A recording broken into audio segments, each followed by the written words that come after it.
Hello मित्रों, नमस्कार। मैं पंडित डॉक्टर नागेश कुमार दुबे अपने ब्लॉग में सभी का हार्दिक स्वागत करता हूं। लो मित्रों, हम फिर से आ गए और नई जानकारी के साथ उपलब्ध हो गए। चलिए, आज हम पंचांग सीरीज में बात कर रहे हैं। हमने तिथि के बारे में बता दिया। कल हमने आपको 27 नक्षत्रों के बारे में भी बतला दिया, क्योंकि देखिए, शुभ मुहूर्त, शुभ योग, शुभ नक्षत्र और शुभ तिथि, शुभ वार और शुभ करण, पंचांग के 5 अंग हैं। मैं पहले भी आपको बता चुका हूं। तिथि, नक्षत्र, करण, योग और वार। अगर इन पांचों को अच्छे ढंग से मिलाकर कोई कार्य किया जाए, अच्छी तिथि हो, अच्छे नक्षत्र हो, अच्छे योग हो, अच्छे करण हो, और इन पांचों को जब मिलाएंगे तो एक अच्छे शुभ मुहूर्त में जो भी कार्य करते हैं वो सभी सारे कार्य सिद्ध होते हैं। तो हमने 27 नक्षत्रों के बारे में बताया। अब आज हम बात करेंगे 27 योग। तो तिथि हो गई, नक्षत्र हो गया। अब हम आज 27 योगों के बारे में बात करेंगे कि ये 27 योग, क्योंकि पंचांग के जब तक पांचों अंग नहीं मिलेंगे, तिथि, नक्षत्र, करण, योग, भार, तब तक कोई शुभ मुहूर्त नहीं प्राप्त हो पाएगा आपको। तो इसीलिए अब हम 27 योगों के बारे में बात करेंगे। तो पहले जान लेते 27 योग बनते कैसे हैं। चंद्रमा और सूर्य के परस्पर आपस की दूरी, सूर्य और चंद्रमा की परस्पर आपस की दूरी, जैसे सूर्य 12 राशियों में भ्रमण करता है, चंद्रमा 27 नक्षत्रों में करता है। इनके परस्पर दूरी से ही योगों का निर्माण होता है। तो 13 अंश और 20 का जब भी हम भाग देंगे, तब आपको योग का घंटा मिल जाएगा। तो दिन में 1 से लेके 2 योग बदलते रहते टाइम। तो इसे दिन में 1 ही होता है, कभी कभी 2 भी हो जाता है। तो इस तरह 27 योग होते हैं, और ये 27 योग मिलके शुभ कार्यों को सिद्ध करते हैं। तो ये पंचांग का तीसरा एक महत्वपूर्ण अंग है, योग।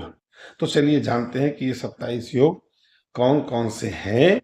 और आपके लिए, जैसे आपने बहुत सारा सुना होगा, सर्वार सिद्ध योग, क्योंकि देखो, तिथि, वार, नक्षत्र मिलकर एक शुभ योग बनाते हैं। तिथि, नक्षत्र, वार मिलकर एक शुभ योग बना, जैसे गुरु पुष्य योग, सर्वार सिद्ध योग, रवि योग, आरज योग। हाँ, तो ये तरह के शिव योग, सिद्ध योग, तो ये तरह के रवि, तिथि, नक्षत्र और वार मिलके एक शुभ योग का निर्माण करते हैं, जो आपके कार्यों को शुभ फल प्राप्त कराता है। चलिए जानते हैं कि शुभ योग कौन कौन से हैं। ये 27 तरह के योग होते हैं, 27 योग बताए गए हैं। तो पहला होता है विस्कंभक, विस्कुंभ, प्रीति, आयुष्मान, सौभाग्य, शोभन, अतिगंड, सुकर्मा, धृति, शूल, गंड, वृद्धि, ध्रुव।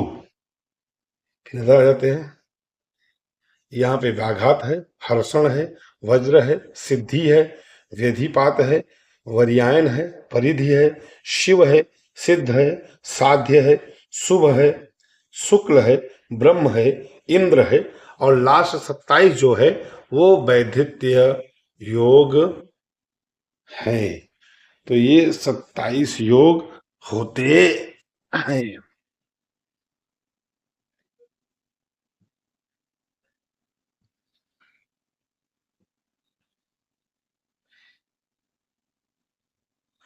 27 योगों के बारे में हमने आपको बता दिया है।